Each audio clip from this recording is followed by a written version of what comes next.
ગુજરાતની અંદર અત્યારે આમ તો એ ચૂંટણીનો માહોલ શાંત પડી ચૂક્યો છે। 2027ની ચૂંટણીની તૈયારીઓ અંદરખાને રાજકીય પક્ષો કરી રહ્યા છે, નેતાઓ પણ કરી રહ્યા છે। કદાચ જનતા માટે આ ચૂંટણી હજી 1 થી 1.5 વર્ષનો સમય બાકી છે, પણ નેતાઓ માટે આવતીકાલ અથવા તો એક અઠવાડિયામાં ચૂંટણી હોય તે રીતનો એ રાજકીય માહોલ છે, અંદરખાને ગરમાઈ રહ્યો છે। આમ તો જ્યારે ચૂંટણીઓ આવે ત્યારે રાજકીય સમીકરણો જાતિગત સમીકરણોના આધારે સેટ થતા હોય છે। ઠાકોર સમાજની વાત કરીએ તો એ બનાસકાંઠાની અંદર સૌથી વધારે બેઠકો ઉપર હાર જીત નક્કી કરે તે ટાઈપનું ત્યાં એ જાતિગત સમીકરણ તેમનું છે।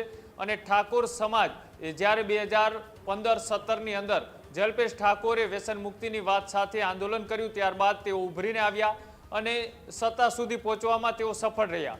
અલ્પેશ ઠાકોર કે જેઓ ઠાકોર સમાજના એક દિગ્ગજ નેતા અને યુવા ચહેરા તરીકે પ્રસ્થાપિત થયા, ત્યારબાદ તેમને સમાજને જગાડવા માટે ગાંધીનગરના રામકથા મેદાનની અંદર જે અડધી રાતના ક્યારેય ના થયું હોય તેવું એક સંમેલનનું આયોજન કર્યું હતું ને સંમેલન પાછળનો હેતુ એ સમાજને શિક્ષિત કરવા અને સમાજને વ્યસન મુક્ત કરી અને જગાડવા માટેનું એ સંમેલન રાતના 3 વાગે અલ્પેશ ઠાકોરે બોલાવ્યું હતું।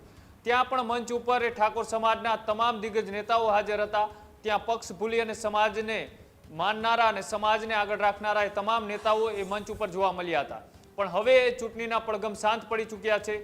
2027ની રણનીતિઓ તૈયાર કરવા માટે હવે ક્યાંક ને ક્યાંક તમામ એ જાતિના દિગ્ગજ ચહેરાઓ છે, ક્યાંક ને ક્યાંક પોતાનું રાજકીય કદ મોટું કરવા અથવા તો પોતાનું ગ્રાઉન્ડ મજબૂત કરવા માટેની અત્યારે તૈયારીઓ કરી રહ્યા છે।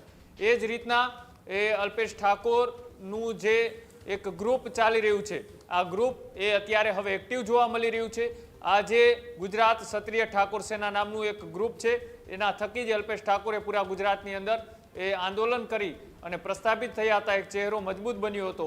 એ જ આ ઠાકોર સેનાનું એક ગ્રુપ, તેમાં એક સોશિયલ મીડિયાની અંદર પોસ્ટર વાયરલ થયું છે। આ પોસ્ટરમાં સ્પષ્ટ લખવામાં આવ્યું છે કે હવે સત્તા ઉપર ઠાકોર સમાજનો ચહેરો બેસશે અને સાથે સાથે 70 જેટલી બેઠકો ઉપર ઠાકોર સમાજના ઉમેદવારો છે તે ચૂંટણી લડશે।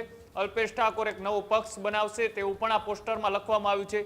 જો કે અલ્પેશ ઠાકોર દ્વારા હજી આ વાતની કોઈ પુષ્ટિ નથી કરવામાં આવી। અલ્પેશ ઠાકોરે આ મામલે કોઈ હજી સુધી નિવેદન નથી આપ્યું, હજી તેઓ મૌન છે।